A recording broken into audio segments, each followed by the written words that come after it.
Комитет экологии является координатором проекта «Вода России» и постоянно организовывает работу по очистке берегов, рек и водоемов. Более того, комитетом проводятся различные творческие и познавательные экомероприятия по водной тематике. Подробнее об этом в нашем сюжете. Комитет Республики Ингушетия по экологии и природным ресурсам организовывают субботники в рамках всероссийской акции «Вода России», в котором принимают участие сотрудники Комитета по экологии во главе с председателем Магомедом Бабхоевым. Акция «Вода России» – это всероссийская акция, которая уже проводится в 4-й год в этом году. Республика Ингушетия в 3-й раз принимает участие, она уже идет. По результатам прошлых лет республика занимала лидирующие места. В прошлом году заняла 1-е место и стала самым активным субъектом Российской Федерации по этой акции. Эта акция призвана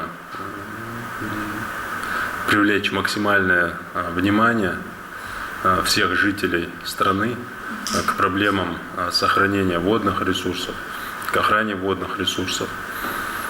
И в рамках этой акции по всей стране проводятся и такие мероприятия, как субботники массовые, просветительские мероприятия в учебных заведениях, беседы с детьми, с подрастающим поколением.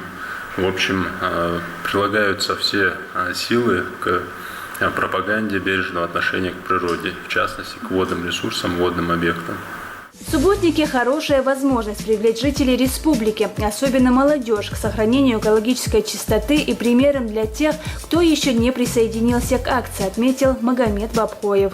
В этом году в нашей республике уже проведены мероприятия в Малгобекском районе, в городе Назрань, в Жиратском районе, вот буквально на прошедших выходных проведена массовая акция. И в городе Карбулак тоже какие-то мероприятия проведены. У нас основная масштабная работа предусмотрена в ближайшие 2 месяца, август-сентябрь. Одно из таких значимых мероприятий у нас запланировано на 9 сентября с участием и федеральных гостей, представителей Министерства природных ресурсов Российской Федерации и самих организаторов этой акции, представителей «Вода России» и Природоохранного союза.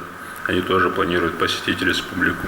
Подобные мероприятия дисциплинируют и сплачивают людей разных возрастных категорий. Подобные массовые субботники в республике проводятся ежемесячно. В них принимают участие госслужащие, местные жители, эко-волонтеры, студенты и школьники. Комитет экологии является координатором данного проекта и постоянно организовывает работы по очистке берегов, рек и водоемов. Более того, комитетом проводятся различные творческие и познавательные эко-мероприятия по водной тематике. Хочется отметить, что только совместными усилиями и положительным примером мы можем воспитать в нас самих и подрастающем поколении сознательное и созидательное стремление трудиться на благо республики. Лейла Хучубарова, Ислам Хамхоев, Мусар Гагиев. Утро Ингушетии.